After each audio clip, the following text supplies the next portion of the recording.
This is the story of Vladimir Putin's global campaign of targeted assassination. This is about how the Russian state goes after enemies, traitors, critics, journalists, those who seek to expose Vladimir Putin's links to organised crime.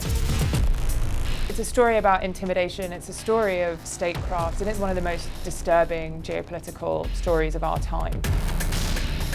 My name is Heidi Blake, and I'm Global Investigations Editor at Buzzfeed News. And I wrote From Russia with Blood, the Kremlin's Ruthless Assassination Programme and Vladimir Putin's secret war on the West.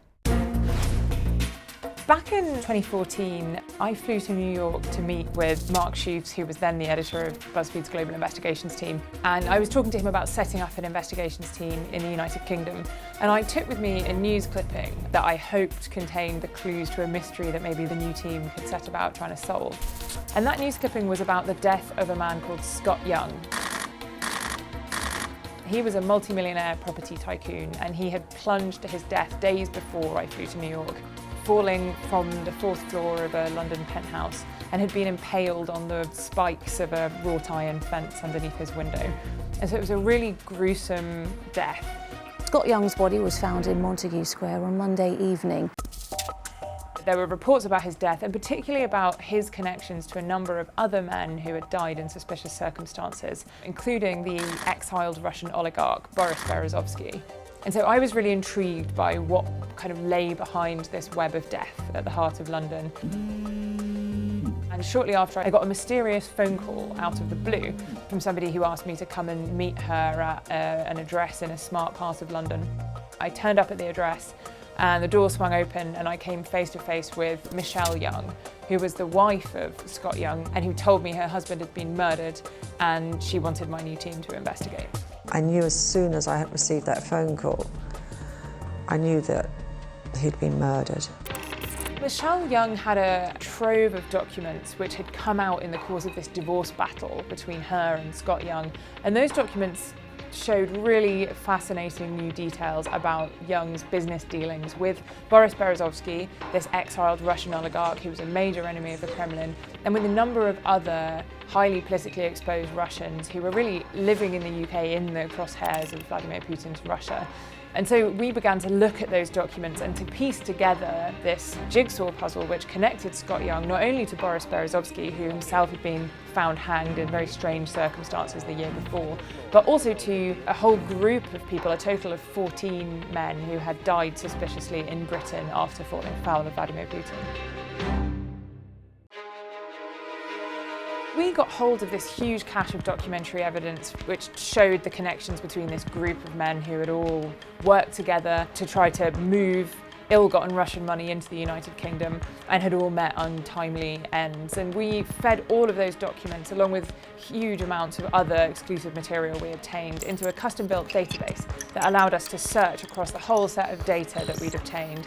And we also then scraped public records from various court cases and public inquiries and inquests. We were able to piece together a kind of big digital library which helped us to unravel this story of Russian-related money and betrayal and murder. We also got hold of hours worth of surveillance footage of Scott Young and some of his associates in the months leading up to his death, some leaked audio recordings. We rebuilt mobile phones and computers that had been discarded to piece together a really large digital cache of evidence.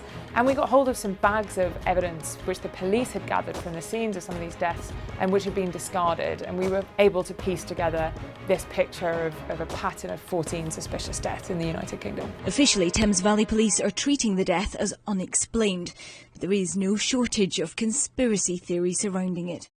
People fell off tall buildings, they were found hanged, found stabbed to death, fell under tube trains. There was a whole series of bizarre and grisly deaths that befell these men. At the same time, Berezovsky was financing a group of people to investigate Vladimir Putin's links to organised crime and his connections to a series of terror atrocities that had taken place in Russia. And those investigators similarly died in highly suspicious circumstances, both in Britain and in Russia. I was threatened with the murder of my 6-year-old son. The most famous of those cases is the death of Alexander Litvinenko, who was a defector, a former Russian spy who came to the UK and blew the whistle on lots of atrocities connected to the Kremlin. That's probably the most famous Russian assassination in living memory. He was poisoned with radioactive polonium, a deadly nuclear substance, and he died very slowly and painfully in a London hospital, but not before solving his own murder from his deathbed and accusing the Kremlin of his killing. Friends and relatives gathered to pay their respects to a man noted for his vigour and challenge to the Putin administration. Russia, and particularly under Vladimir Putin, has ploughed a huge amount of resource into refining the art and the science of targeted assassination to enable Russian assassins to kill enemies of the state abroad without leaving a trace in undetectable ways. News that a nerve agent was used in the attack on Sergei Skripal and his 33-year-old daughter is making headlines in Britain. But also, they have the ability to conduct very high-profile assassinations that are pretty obviously connected to Russia if they want to send a message. And so you can see with the recent attack on Sergei Skripal, a Russian defector in Britain.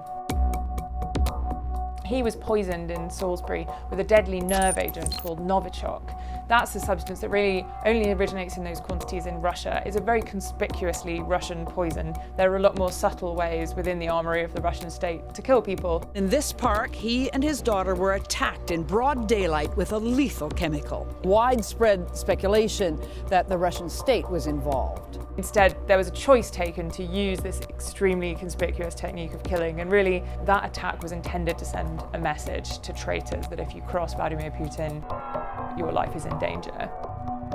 What happened here pitted East against West with a chemical weapon of choice. There's a whole array of techniques available, ranging from those kinds of really sophisticated methods just to very crude organised crime style gangland shootings and stabbings. And because of that real full spectrum of techniques being used by the Russian state to neutralise enemies, it's quite difficult for law enforcement to say with certainty whether a suspicious death was carried out by the security services or organised crime or was a natural death, and that's part of why these deaths have been so difficult for the authorities to tackle and investigate.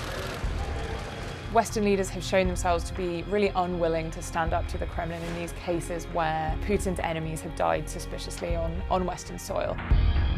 My team at Buzzfeed News spent about 2 years investigating these deaths in Britain and one death in the USA before we published our articles in the summer of 2017, exposing this web of death in both countries and also the failure of the authorities to investigate properly or to tackle the threat from Russia. Certainly reporting this story was dicey for us at times. We had some strange occurrences, reporters being followed and items being moved around inside people's homes and things like that. And that kind of thing is obviously intimidating, but we have an amazing security team at Buzzfeed News who worked really hard to keep us safe throughout the investigation. We used counter-surveillance methods and trackers and panic alarms and things like that to keep us safe. I don't think this story is over. I think that all the evidence suggests that Putin's campaign of targeted assassination is, if anything, escalating. Just a week after the attack on the Skripals in Salisbury, another enemy of the Kremlin died on British soil, a man named Nikolai Glushkov, who was found strangled at home with a dog's lead. That is a case that the British authorities did immediately treat as a murder, I think because the attack on the Skripals had been such a watershed moment. But there's really no sign that this problem is abating. If anything, this is an escalating problem.